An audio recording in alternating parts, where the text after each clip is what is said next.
आणि मला पहिले ती अभिनेत्री म्हणून खूप आवडली. स्टेजवर काम करताना जेव्हा तिला पाहिलं, कमाल अभिनय आणि ती एकांकिका खूप कमाल होती. आणि नंतर मी तिच्या माणूस म्हणून पण प्रेमात पडायला लागलो. आणि मी 4-5 महिने तिला फक्त बघतच होतो. प्रत्येक थिएटरमध्ये विंगेतून इकडे तिकडे जाताना तिची ती प्रेप करायची, सगळं एकांकिकेच्या आधीचं तो प्रेप करायची, ते पाहायचो मी. अगं ते आई बाबा आहेत माझे, सो त्यांना एका नजरेत कळलेलं असणार आहे की हा मुलगा आपल्या मुलीला किंवा आपल्याला भेटायला येतो, महिन्यातून एकदा त्याची चक्कर होते, छान सगळा बॉन्ड चाललाय, किंवा काहीतरी त्यांनी म्हटलं असतं की अरे हे असं होतंय का नाही, जरा लांब राहा, आम्हाला हे पटत नाहीये. पण असं काहीच नव्हतं. त्यांनाही हा मुळात खूप आवडलेला. आणि मुळात सगळ्यात महत्वाची गोष्ट म्हणजे तो घरी येताना काही वेगळं इंटेन्शन घेऊन घरी येत होता. मी आणि ताई आमच्या रूम मध्ये होतो, आई बाबा त्यांच्या रूम मध्ये झोपले होते, गाढ झोपले होतो, आणि यांनी फोन केला, हा निघालाच का रे? अगं वेडाबाई मी निघालो नाहीये, मी खाली उभा आहे, तू दार उघड लवकर. आणि मी ते सगळं जर्किन विरकिन घालून असं पोहोचलाय. पण आम्ही जे तडतड सगळे, मी आईचं दार बघतो, आई अगं आम्ही आला खाली. काय आम्ही त्याला कसा आला तू असा? अगं कोविडचा आहे. बरं म्हटलं शांत हो, चला आता खाली. आणि आम्ही खाली आलो, दरवाजा उघडला आणि तो असं होता एकदम. नाहीये पण मला असं वाटतं की एक व्यक्ती सोबत असणं आणि त्या व्यक्तीला घेऊनच आपण अख्खं आयुष्य सोबत काढणं, यात खटके उडणारे, त्यात वाद होणारे, हे विधिलिखित आहे. कोणाचं नाही होत, आपल्या आई वडिलांचे भांडणं नाही होतात की, पण मग ते सोडणं हा ऑप्शन नाहीये. हा मी एक वेळ म्हणेल 2 दिवस मला तू दिसूच नकोस, तू कुठेतरी निघून जा, मी कुठेतरी निघून जाते, पण त्यानंतर आपण छान परत भेटूया, की ओढ निर्माण करूया, परत भेटूया, परत आपण काय म्हणतात रिस्टार्ट करूया, पण ते एंड नाही करायचं.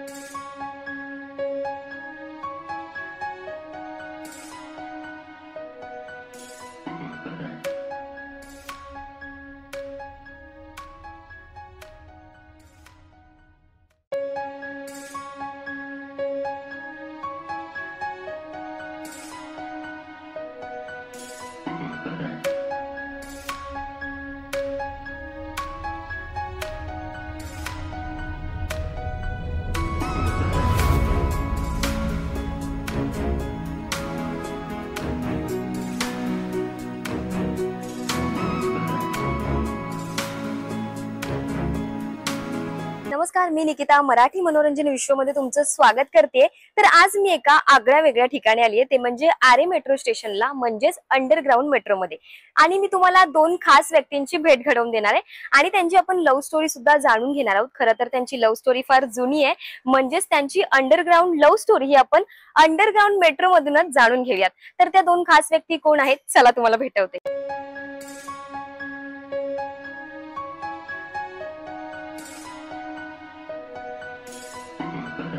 तर मी तुम्हाला म्हटलेली की मी 2 खास व्यक्तींची तुम्हाला ओळख करून देणार आहे. सो माझ्यासोबत बघा कोण आहे. त्यांनी नुकताच सर्वांना सरप्राईज देत साखरपुड्याची बातमी सगळ्यांसमोर दिली आहे. हॅलो, तर कसे आहात? मस्त मजेत. कसे दिसतोय आम्ही?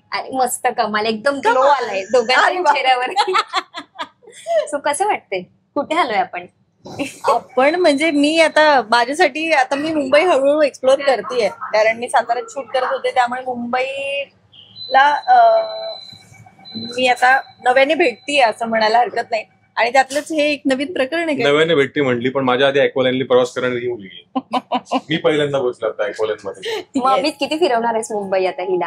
आता तिला फिरवायचंच की, मुंबई, बँकॉक, बडोदा, सुरत, सगळं म्हणजे सगळं जग फिरवायचं तिला मला. आता सुरुवात मुंबईपासून करायची. मुंबईतल्या काही ज्या गमतीशीर गोष्टी आहेत, ज्या गोष्टी मी स्वतः एक्सप्लोर केलेल्या आहेत आणि ज्या ठिकाणी जाऊन मी तिला कायम व्हिडिओ कॉलवरती दाखवल्यात की शिवानी हे बघ, हे असं, हे बघ, असं, तिला तिथं प्रत्यक्षात घेऊन जाणार आणि फिरवणार मी तिकडे. बरं, आता 8 वर्षांची सक्सेसफुल लव्ह स्टोरी प्रेक्षकांना ऐकायची या तासाभरात. आपण जिथे जिथे फिरणार आहे तिथे तुमच्या लव्ह स्टोरीचे टप्पे आम्हाला ऐकायला मिळतील. सुरुवात मी मुद्द्यावरच येते. कधीपासून डेटिंगची सुरुवात झालीये? 8 वर्ष आधीपासून. 9वं वर्ष सुरू आहे. प्रेमाची सुरुवात कुठून आलीये? कोणता होता तो टप्पा? सगळ्यांनाच माहिती की आम्ही एकांकिका स्पर्धांमध्ये एकमेकांना भेटलेलो.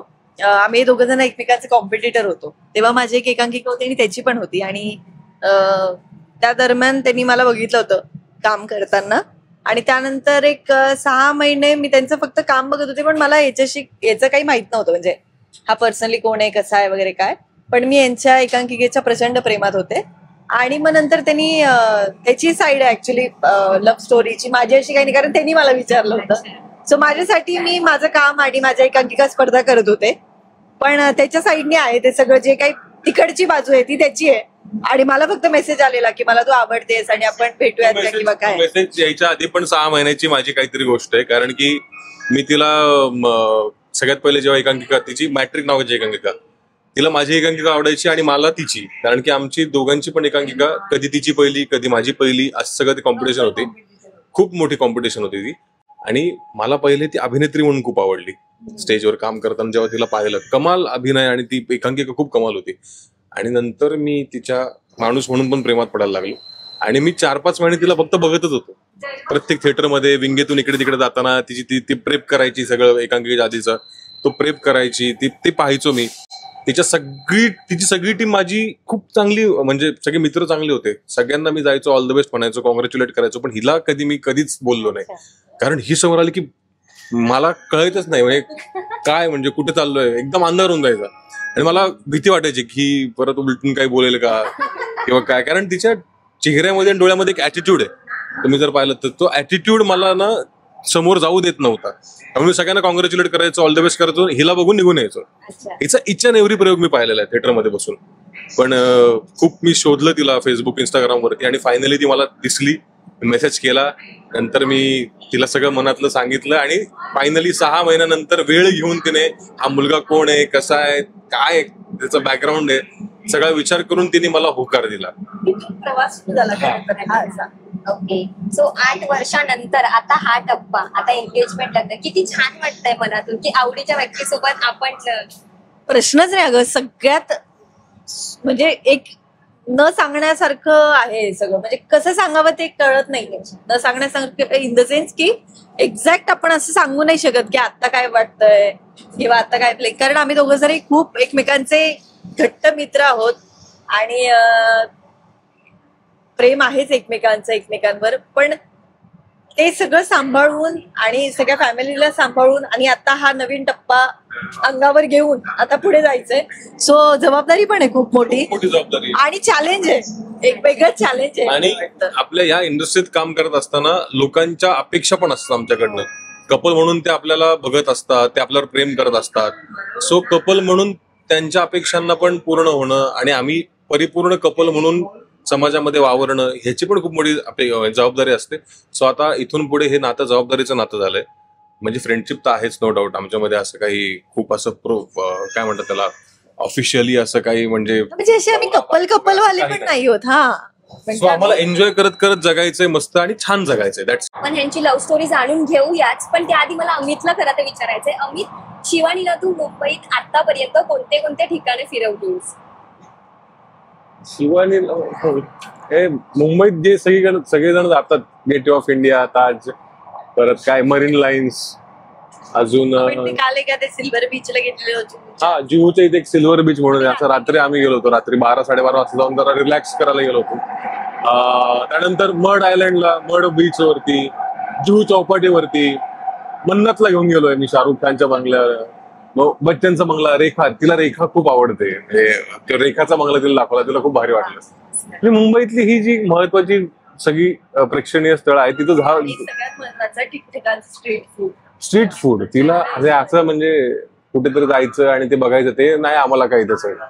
तिथे गेल्यानंतर तिथं स्पेशल काय मिळतं, तिथलं स्ट्रीट फूड कोणतं चांगलं आहे ते आम्हाला शोधायचं असतं. हा, स्ट्रीट फूड म्हणून सो आम्ही जास्ती करून म्हणजे वेगवेगळ्या हॉटेल्समध्ये गेलेलो आहे, वेगवेगळ्या ठिकाणची चव घेतलेली आहे. असं अजून बऱ्याच गोष्टी राहिल्यात आमच्या खरंच एक्सप्लोर करायच्या. करू आता हळूहळू. आत्ता आली ती 6 महिने झालेत मुंबईत येऊन. तुला अशी कोणती मुंबईची जागा माहितीये की तू अमितला ती सजेस्ट करशील की अमित प्लीज मला ना इथे जायचंच आहे? काल मी एका रेस्टॉरंटला गेलेले, शरगी सोबत, पारू, तिची लाडकी पारू आहे, शरगी सोबत मी एका रेस्टॉरंटला गेले. तिथून आल्यानंतर मला झालं की मी इथे अमितला घेऊन जाणार. मी प्रॉपरली रस्ता करेक्ट कधी जेव्हा आता कधी म्हणतो असं आपल्याला मेट्रो लाईन तिथे जाते का? नाही प्लीज. मग कधी तुला व्यवस्थित मी ड्राईव्ह करत शब्द दिलाय तिने मला, आता बघूया किती पाळते. ते भावा बाळा एंगेजमेंट झाली ना आता. भावा, अरे भावा थोडं म्हणू शकतो, असं थोडीच आहे. कोणालाही म्हण, मला नको म्हण.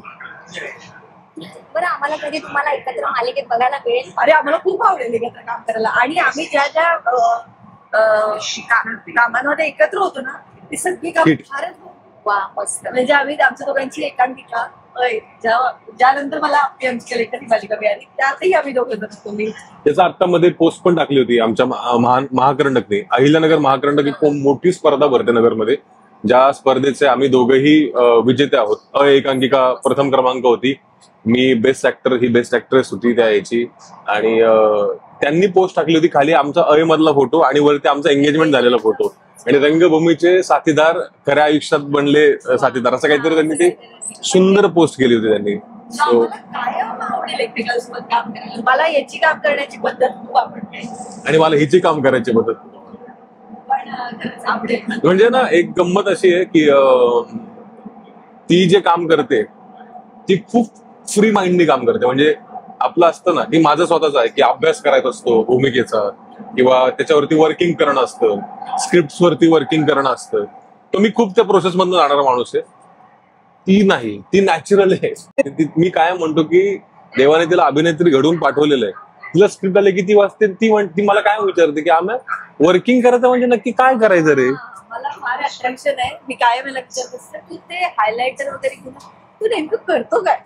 मला तसं का नाही येत, म्हणजे मी कुठेतरी कमी आहे. मला म्हणून चांगलं काम पण करता ती येईल. विदाऊट वर्किंग पण एवढं सुंदर काम करते. सो मला ती प्रोसेस तिची फार आवडते की जी सिच्युएशन आली आहे ती आली आहे आणि त्याला आपण, असं उलट आहे. मला त्याचं काम करण्याची पद्धत आवडते आणि त्याला माझी. आणि मला तिच्यावर खूप कॉन्फिडन्स आहे तिला खूप कामं मिळतील. आणि उलट आहे आणि तिला माझ्यावर. अजिबात नाही, मला त्याच्यावर. वा. पैसे म्हणजे वरचे. मी काय असं त्याला म्हणत असते की तुला तुझं काम बंद होणं शक्य आहे का. तुला एक नाही तुला 4 कामं कंटिन्युअसली तू करत असतोस. मला फुल कॉन्फिडन्स आहे. मी एक वेळ माझ्यावर मला विश्वास नाही की मी काहीतरी म्हणजे माझ्या हातून काहीतरी चांगलं होईल किंवा काय. मी नेहमी घाबरत असते चांगलं झालंय का मला कळत नाही, पण मी त्याचं काम फुल कॉन्फिडंट असते. खूप कमाल असतो. आणि माझं उलट आहे. माझं म्हणतो की माझं माहित नाही पण तू एवढी कमाल अभिनेत्री आहेस, तुझं काम नाही थांबवू शकत. तुला जे मिळणार ते भारीच मिळणार. असं चाललंय आतापर्यंत, इथून पुढचं पण असं चालू राहणार वर्षानुवर्ष. वा मस्त. जी मराठीवरची तुझी जी मालिका होती अब्बी आमची कलेक्टर, पहिलीच मालिका ना तुझी? पहिली किती छान वाटलेलं तेव्हा जेव्हा पहिली मालिका आणि अमितची काय रिॲक्शन होती?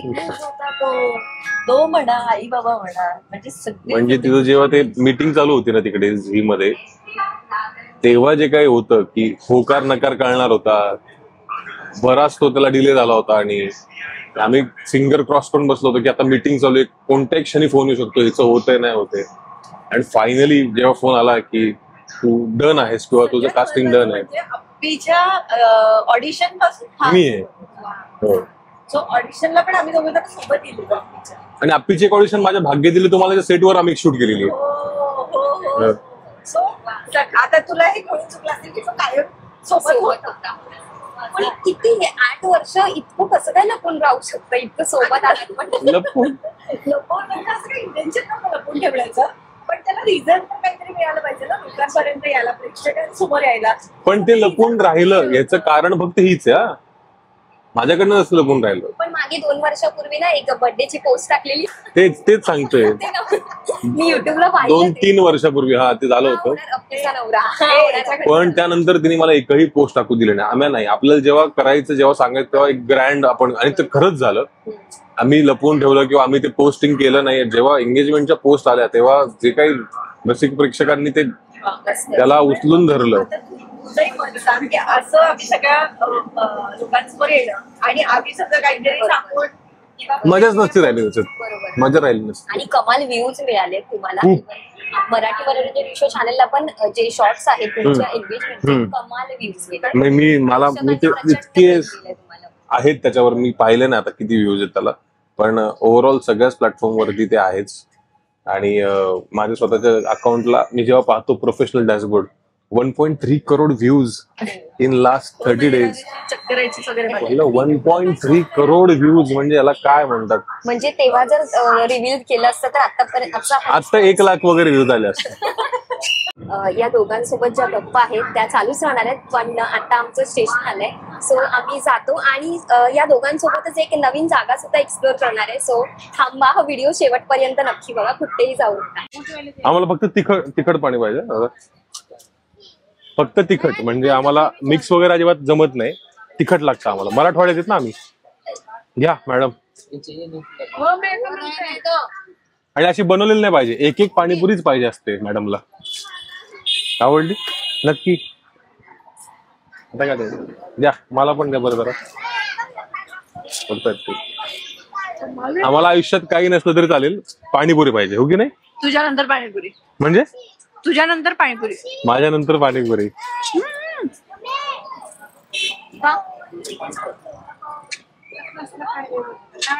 नाही खरंच खूप.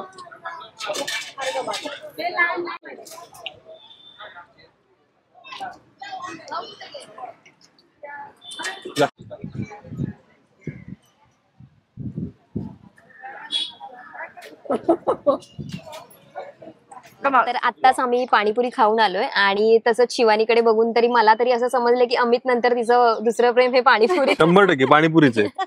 मी कन्फर्म करतो ही गोष्ट, कारण की आम्हाला काही नसलं तरी चालेल, पण पाणीपुरी पाहिजे म्हणजे पाहिजे. किती पोट भरलं ती पाणीपुरी जेवू शकते. पण हे माझ्या एकटीचं नाहीये, हे सगळ्याच मुलींचं आहे. आणि ऑलमोस्ट मुलांना नाही पाणीपुरी. तुला नाही आवडत? मला आवडतेच की, पण जीव जो असतो ना पाणीपुरीचा गाडा बघून की भाई मला पाणीपुरी खायचीच, त्यासाठी मग ती काही करू शकते. त्यामुळे पण मला पण आवडतं तिला कौतुकाने पाणीपुरी खाऊ घालणं. Yes yes. बरं मला सांगा, पहिल्यांदा प्रपोज कोणी केलेलं? त्यांनीच. मीच. कसं केलेलं जरा ती मुमेंट बघायला फार आवडेल. काही मुमेंट नाही, काहीच मुमेंट नाही आमच्यात. मग आता तुला असं वाटतंय की अमितने मला पुन्हा एकदा प्रपोज करावं त्याच्या स्टाईल मध्ये? हा करायला काय, तो रोज मला प्रपोज करेल, पण ती जी मुमेंट आहे ना ती एवढी सिम्पल आहे, पण तीच आम्हाला म्हणजे आयुष्यभरासाठी लक्षात आहे. सो त्यांनी आता करू नये काय, म्हणजे तो आता लगेच काहीच नाही, असं काही नाही. पण मी तिला इंस्टाग्रामवर स्टाईल मध्ये करावं काही नाही, काय मी इंस्टाग्रामवर मेसेज केलेले सगळे, तिला सांगितलं होतं मला तू आवडतेस वगैरे, फोनवर बोललो. मी खरं सांगू का, म्हणजे असं काहीच नव्हतं की आधी कसं असतं ना शाळे कॉलेजमध्ये किंवा आपण समजा एका थिएटर ग्रुपमध्ये असतो, मग आपण एकमेकांना बघतो, एकमेकांसोबत टाइम स्पेंड करतो, मग एकमेकांच्या प्रेमात पडतो आणि मग फायनली प्रपोज करतो, असं होतं ना. आमचं असं नव्हतं. माझ्याकडनंच मालाच ती आवडली होती एकट्यालाच, मी तिला फॉलो करत होतो एकटाच, एकतर्फी होतं. आणि नंतर मी सगळं ती मनातली भडास ओकली तिच्यासमोर, मग तिने प्रॉपर वेळ घेतला, समजून घेतलं, उत्तर दिलं. एवढं सिम्पल झालंय. इतकं असं येते म्हणजे असं नाहीच आहे ना तुमचं की फिल्मी स्टाईल नाही. फिल्मी स्टाईल आपण फिल्म मध्ये करूया. अच्छा बरं, घरच्यांपर्यंत हे कसं पोहोचलंय आणि जेव्हा घरी तुमच्या समजलेलं तेव्हा घरच्यांची काय रिएक्शन? घरच्यांची रिएक्शन खूप जास्त नॉर्मल होती, कारण ते जवळपास 6 ते 7 वर्ष अमितला त्यांच्याच घरात बघत होते. कारण अमित कंटिन्युअसली म्हणजे जेव्हा आम्हाला वाटेल की आपल्याला भेटायचं तेव्हा आम्ही आमच्या घरात भेटायचो. म्हणजे आजही मला ते जावई मानत नाहीत, ते मुलगाच मानतो. ते मला आहो जावो वगैरे मी म्हणजे मलाच आवडत नाही मुळात ते, पण ते आम्या इकडे, आम्या काय करतोय, म्हणजे एक मुलगा आहे मी त्यांचा. म्हणजे जशी मी आणि माझी ताई आहोत आमच्या घरात, तसा एक मेंबर आमच्या घरात आहे. इतकं ते सिम्पल आहे, त्याला फार काही आम्ही आडेतेडे घेतले नाही किंवा प्रश्नचिन्ह कोणाचे काही नव्हते. आणि मुळात घरी सांगितलं तेव्हा म्हणजे अगं ते आई बाबा आहेत माझे, सो त्यांना एका नजरेत कळलेलं असणार आहे की हा मुलगा आपल्या मुलीला किंवा आपल्याला भेटायला येतो, महिन्यातून एकदा त्याची चक्कर होते, छान सगळा बॉन्ड चाललाय, किंवा काहीतरी त्यांनी म्हटलं असतं की अरे हे असं होतंय का, नाही जरा लांब राहा, आम्हाला हे पटत नाहीये. पण असं काहीच नव्हतं. त्यांनाही हा मुळात खूप आवडलेला. आणि मुळात सगळ्यात महत्वाची गोष्ट म्हणजे तो घरी येताना काही वेगळं इंटेन्शन घेऊन घरी येत होता. त्याला सगळ्यांना भेटायचं होतं आणि त्याला मुळात माझ्यापेक्षा पण घरी यायला, आई बाबांना भेटायला, ताईला भेटायला छान वाटायचं, त्याला आवडली होती. म्हणजे आमचं असं कधी नव्हतं की आपण बाहेरच भेटूया, कॅफेत भेटूया, कुठेतरी हॉटेल बुक करूया, अजिबात नाही. आम्ही जेव्हा भेटलो तेव्हा एकतर माझ्या घरी भेटलोय किंवा तिच्या घरी भेटलोय. आम्ही घरी राहिलेलो आहे आणि एकमेकांच्या घरी 2-2, 3-3 दिवस आम्ही राहिलेलो आहे व्यवस्थित राहिलो आई बाबांसोबत. त्यामुळे म्हणजे तोच मुद्दा आहे की दोघही जण टिपिकल कपल झोन मध्ये नाही, अजिबात नाही. आणि आमची लव्ह स्टोरी पण तशी नाही. आमची लव्ह स्टोरी तशी नाहीच आहे की म्हणजे आता मला तुझी आठवण येते, मग आपण कुठेतरी भेटूया बाहेर, फोनवर बोलणं आणि आता मला तुला भेटायचंय, मला बघायचंय तुला वगैरे, असं काही नव्हतं. आम्हाला दोघांनाही कधी एकमेकांची आठवण आली तरी मी त्याला म्हणायची ये तू घरी, आपण मस्त 2-3 दिवस चिल करूया. अक्षरशः कोविड मध्ये जेव्हा कोविड लागला त्यानंतर 2 वर्ष काही भेटायचा संबंधच नाही ना, फोनवरच जे काही होतं. आई बाबांना पण भेटलो नव्हतो, हिला पण भेटलो नव्हतो. आणि असं झालं पहिलं लॉकडाऊनच्या नंतर. आणि लॉकडाऊन जर असं शिथिल झालं होतं, पण पोलीस चौक्या सगळीकडे होत्या. म्हणजे काय म्हणतात त्याला, जिल्ह्यातून दुसऱ्या जिल्ह्यामध्ये जाऊ शकत नव्हतो आपण, तो काळ होता सगळा. तर त्यावेळेस मी म्हणजे मला झालं होतं की मला भेटायचं आता हिला आणि मला आता करमत नाही. एकटेपणा कोविडमध्ये सगळ्यांनी खूप एकटेपणा फील केला नाही का. आपल्या घरच्यांसोबत आपण होतो, मधला 4-5 महिने आपण एन्जॉय केले, पण नंतर एका पॉइंटला आपल्याला एकटं वाटायला लागलं होतं. तो सगळा फेज होता. आणि त्यावेळेस मी माझी ज्युपिटर गाडी काढली पहाटे 4 वाजता. मी बाबांना मी चाललो संभाजीनगरला. म्हणून तू वाय मूर्ख आहेस का? तुम्ही काही नका बोलू, मला जाऊ द्या. आणि माझे बाबा मला कधीच नाही म्हणत नाही, तू जा फक्त सावकाश जा. मी रेनकोट वगैरे घातला. सकाळी मला अजून आठवतं पाऊस पडत होता. मी भर पावसात म्हटलं थांबायचं नाही. मी जो निघालो 4 वाजता. मला का 4 वाजता? कारण मला 7-7:30ला पोलीस चौक्या सुरू होतील, पोलीस बाहेर येतील, म्हणून लगेच निघायचं. म्हणून अशा हिशोबाने मी 4-4:30लाच निघालो. आणि 7 वाजता मी हिच्या घराच्या खाली डोरबेल वाजवली. ही उठली. हा निघालास का तू? म्हटलं निघाला नाही, पोहोचलोय, दार उघड. सगळेजण अरे आम्ही पोहोचला. सगळेजण मी आणि ताई आमच्या रूम मध्ये होतो, आई बाबा त्यांच्या रूम मध्ये झोपले होते, गाढ झोपले होतो. आणि यांनी फोन केला, हा निघालास का रे? अगं वेडाबाई मी निघालो नाहीये, मी खाली उभा आहे, तू दार उघड लवकर. आणि मी ते सगळे जर्किन विरकिन घालून असं पोहोचलाय. पण आम्ही जे तडतड सगळे मी आईचं दार बघतो, आई अगं आम्ही आला खाली. काय आम्ही त्याला कसा आला तू असा? अगं कोविडचं आहे. बरं म्हटलं शांतू चला आता खाली. आणि आम्ही खाली आलो, दरवाजा उघडला आणि तो असं कुडकुडत होता एकदम. 2 व्हीलर वरती ते त्याचं सगळं रेनकोट वगैरे सगळं भिजलेलं आणि तो असं कुडकुडत. आणि असा तो गाडी चालून ना त्याचे पाय असे बेंड झाले होते त्या थंडीनी. मी म्हटलं तू वेडायच का? तू काय केलं? मला भेटायचं होतं सगळ्यांना. म्हणजे जणू काय दुसऱ्या दिवशी सगळेजण मरणार आहेत आणि याला भेटायचंय. असं मग अशी भेट होती. अशा सगळ्या भेटी आहेत आमच्या. असं काही. पण त्यांनी खूप मेहनत घेतली आहे हे सगळं करण्यासाठी. सगळ्यांना भेटायचं होतं की फक्त तुला भेटायचं होतं? पण मी तुला खरं सांगते, पर्सेंटेज जास्त तर मला भेटण्याचं असणारच आहे. पण असं कधी झालं नाही की त्याला फक्त माझ्या एकटीला भेटायचं आणि मला एकटीला घेऊन कुठतरी बाहेर. नाही, हिला भेटत असतं तर मी तिला बाहेरच बोलवलं असतं ना, भेटलो असतो ना, मी हॉटेल बुक केलं असतं किंवा मी काय. पण नाही, मला ती करायचंच नव्हतं कधी. मला फॅमिली सगळ्यांची भेटणं बोलणं मला खूप इम्पॉर्टंट होतं. कारण की तिथे मला तेवढा जीव लावला जात होता त्या घरामध्ये, अजूनही जीव लावला जातो. मी गेल्यावरती वेगवेगळे पदार्थ आई करते, ताई करते, बनवून खाऊ घालते. लाड होतं. जिथं माझा लाड होतो तिथं आम्ही तरी की पहिल्यांदा असतो. आता सांगतोय, मला माझे लाड करायचे असतील तर मला बोलवा, म्हणजे काय नाही, मी येऊ शकतो कुठे पण. तुमच्या दोघांमधली अशी गोष्ट म्हणजे असं असतं ना की हा माझ्या आयुष्यात आला, हा माझा लकी चार्म आहे, माझ्या आयुष्यात खूप असे बदल घडत गेलेत, अशी कोणती मुवमेंट? माझ्या आयुष्यातली गोष्ट. माझ्या आयुष्यातले मला आधी सांगू देत. मी जेव्हापासून अमित कॉन्टॅक्ट मध्ये आलाय ना माझ्या, तेव्हापासून माझं एक रुटीन म्हणा किंवा कामाची पद्धत म्हणा, कामाची स्पीड म्हणा, ही खूप वाढत गेली. आणि फ्रँकली स्पीकिंग ही त्याच्यामुळे झाली. सगळ्यात महत्वाची गोष्ट, बघ किती भरून आलंय तिला, पाहिलं ना, शब्द सुचत नाहीये तिला, शब्द सुचत नाहीयेत. ती म्हणजे माझ्या आयुष्यातला सगळ्यात महत्वाचा डिसिजन तो म्हणजे मी ना क्लिप लावली होती दातांना. माझे दात ना थोडेसे पुढे होते, खूप पुढे होते, मोठे आहेत. आणि आताही माझी अशी खुलीवाली स्माइल आहे. तर तेव्हा ते जास्त पुढे होते आणि ते कॅमेरामध्ये दिसायचं म्हणजे ते अजिबात कॅमेऱ्याला चांगलं सुटेबल नव्हतं ते. तेव्हा मी थिएटरला आपल्याला एवढं जाणवत नाही. पण जेव्हा मी ठरवलं की नाही आपल्याला करिअर ह्यातच करायचं, आपल्याला हेच आवडतंय, याचा शिक्कामोर्तब झाला. आणि आम्ही ते फिल्म करत होता आणि ते करता करता मला माझी एक ऑडिशन मागवली होती. तर मी ती घरी छान आपला कॅमेरा वगैरे लावून आणि त्यांनी ती त्यांच्या डिरेक्टर सरांना दाखवली. ते होते गजेंद्र अहिरे सर. आणि सगळ्यांनाच माहिती आहे की तो माणूस खूप मोठा आहे. आणि त्यांनी सांगितलं की अरे ही ना खूप चांगली अभिनेत्री आहे, पण ना तिचं ना फेसचं काहीतरी घडलेला आहे कार्यक्रम, म्हणजे तो दातांचा जो त्याचा पार्ट आहे ना तो तिचा खूप बाहेर आहे, तो स्क्रीनला तिला त्रास देऊ शकतो. आणि मग अमितनी मला हे सगळं फोनवर सांगितलं की शिव असं मी ऑडिशन दाखवली आहे, पण ना हे आपल्याला जरा खटकतंय स्क्रीनसाठी.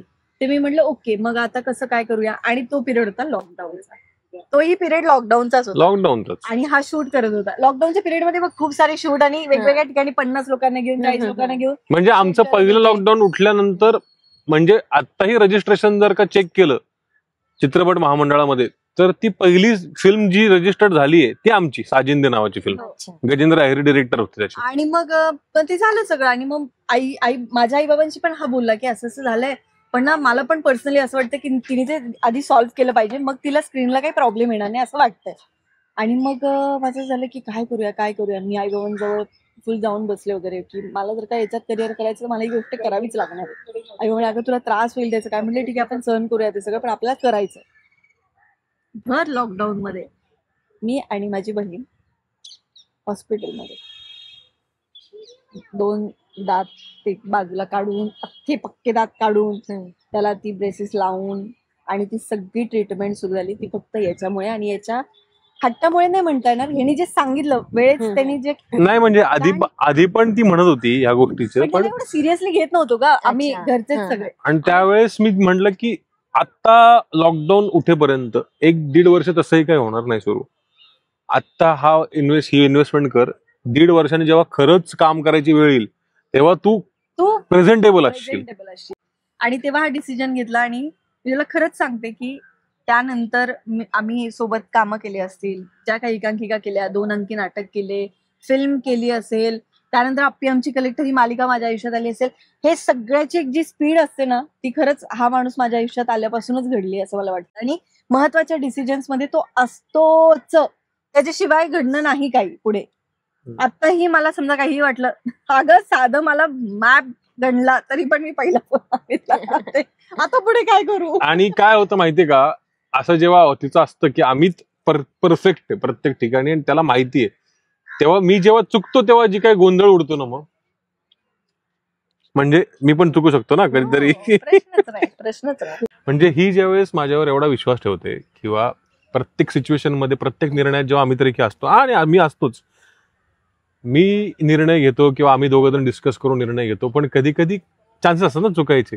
मग चुकल्यानंतर मला ते एवढं धडपण येतं की आईला मी सांगितलंय आणि हे चुकलंय आणि आता हे परत आलंय, तर कसं करायचं ना. सो असं माझ्या प्रत्येक निर्णयांमध्ये अमित रेकी हा माणूस कायम माझ्यासोबत असतो आणि कायम तुझ्यासोबत राहीन.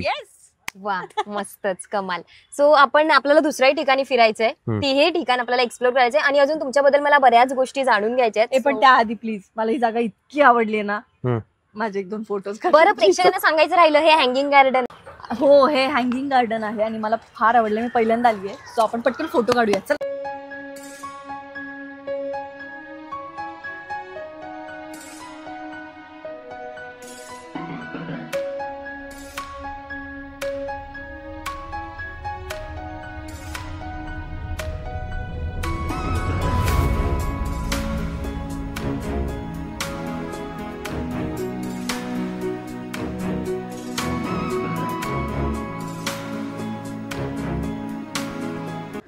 बरं मला सांगा, तुम्हाला एकमेकांना दोघांची कोणती गोष्ट आहे जी फार आवडते आणि अशी कोणती गोष्ट आहे जी बदलावी? कोण तू सांगतेस पहिली? तू सांग पहिली. मला तिची एक गोष्ट खूप आवडते, ती म्हणजे ती प्रत्येक गोष्टीकडे पॉझिटिव्हली बघते, प्रत्येक गोष्टीतल्या पॉझिटिव्ह ऍस्पेक्टला जास्त बघते, ना की निगेटिव्ह गोष्टींना. आणि ती प्रत्येक वेळेस माझ्या कोणत्याही कामात असेल किंवा मी कधी काही डाऊन फील करत असेल किंवा काम होत नसेल तेव्हा पॉझिटिव्हिटीचा सगळ्यात मोठा स्रोत माझा शिवानी आहे. आणि याच्याबद्दलची एक गोष्ट एक म्हणजे खूप आहेत, पण एक मला असं वाटतं की मी जे पटकन त्याच्याकडनं शिकले पाहिजे ते म्हणजे ना, तो छोट्या छोट्या गोष्टी खूप छान एन्जॉय करतो. आणि कुठलाही प्रॉब्लेम असेल किंवा काही आपण त्याला समजा सांगितलं ना, तो पहिल्यांदा चिल असतो. असा तो हा करूयात, आता काय करू शकतो, आता हे करू शकतोय का, चल ते करूया. पण तो एन्जॉय खूप छान करतो ती मुवमेंट. सो मला फार आवडतं ते. Thank you so much. कोणती गोष्ट आहे जी बदलावी? कोणती गोष्ट बदलू बाई मी, सांग बरं मला. जसं मी म्हटलं ना की तो शांततेत कधी कधी विचार करतो, त्या उलट तो कधी कधी पटकन रिॲक्ट होतो आणि पटकन चुकीचाच रिॲक्ट होतो. सो मला असं वाटतं की आणि काही काही वेळेला एवढी ओव्हर थिंकिंग असते, अरे मुद्दा हा आहे, तू खूप पुढे निघून गेलायस. तर ते 2-3 गोष्टी ते बदलल्या पाहिजे. तू काय सांगशील याच्याबद्दल? त्याच्याबद्दल काय बदलायचं हे नाही बरं आयुष्यात. ही नाही बदललं पाहिजे, काही आहे तशीच ओके ती, पण बदलायचं झालं तर ओव्हर थिंकिंग पण आहेच, पण खूप लवकर राग येतो तिला आणि खूप समोरच्या म्हणजे एखादी गोष्ट खटकली खूप हार्शली बोलते ती आणि खटकून आणि स्वतः खूप त्रास करून घेते आणि खूप टफ बोलते ती. समोरच्याला असं होतं की आईला मी एवढं काही केलंच नव्हतं, एवढा म्हणजे तिला बोलायचं चांगल्या पद्धतीनेच असतं किंवा ती आपल्याला सुधरत असते, पण तिचा जो टोन लागतो किंवा तिची जी पद्धत आहे ती एकदम अशी मुळमुळीत नाहीये, टू द पॉइंट आहे.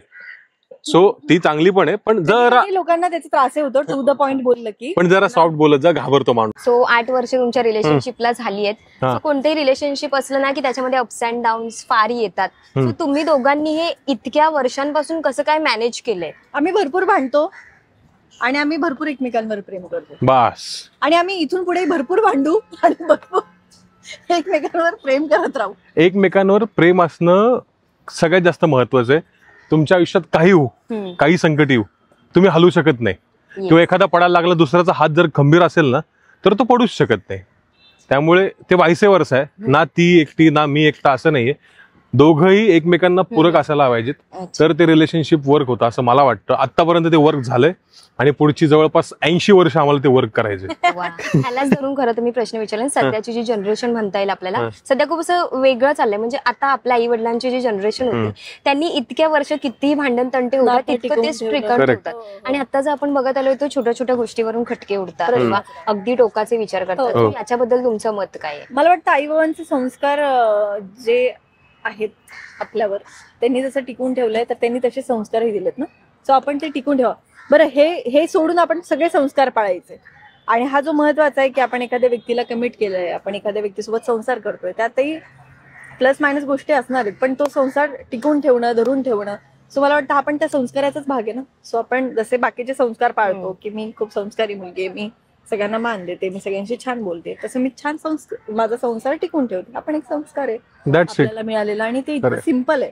आणि मुळात मला एक म्हणजे आय डोंट नो, मी कोणाला हे करत नाहीये, पण मला असं वाटतं की एक व्यक्ती सोबत असणं आणि त्या व्यक्तीला घेऊनच आपण अख्खं आयुष्य सोबत काढणं, यात खटके उडणारे, यात वाद होणारे हे विधिलिखित आहे. कोणाच नाही होत. आपल्या आई वडिलांचे भांडणं नाही होतात की, पण मग ते सोडणं हा ऑप्शन नाहीये. हा, मी एक वेळ म्हणेल 2 दिवस मला तू दिसूच नकोस, तू कुठेतरी निघून जा, मी कुठेतरी निघून जाते, बट त्यानंतर आपण छान परत भेटूया, की ओढ निर्माण करूया, परत भेटूया, परत आपण काय म्हणतात रिस्टार्ट करूया.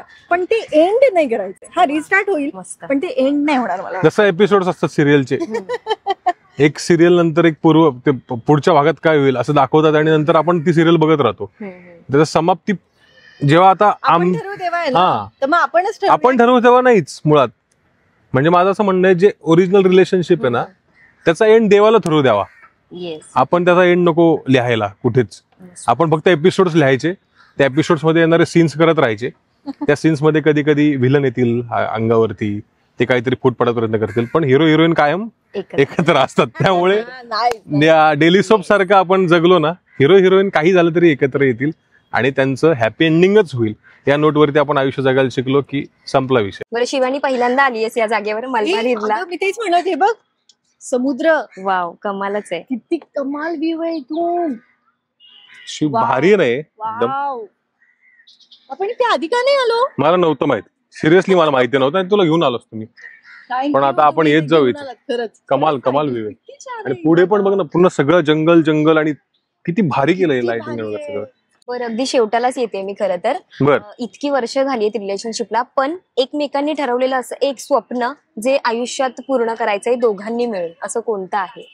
खूप आहेत खरं तर, कारण त्याची काही स्वप्न वेगळी आहेत, त्याची ठरलेली. त्याला माझी साथ हवी आहे आणि माझी स्वप्न वेगळी, त्याला त्याची साथ हवी आहे. मला कोकणात घर करायचंय हे आमचं ठरलेलं आहे.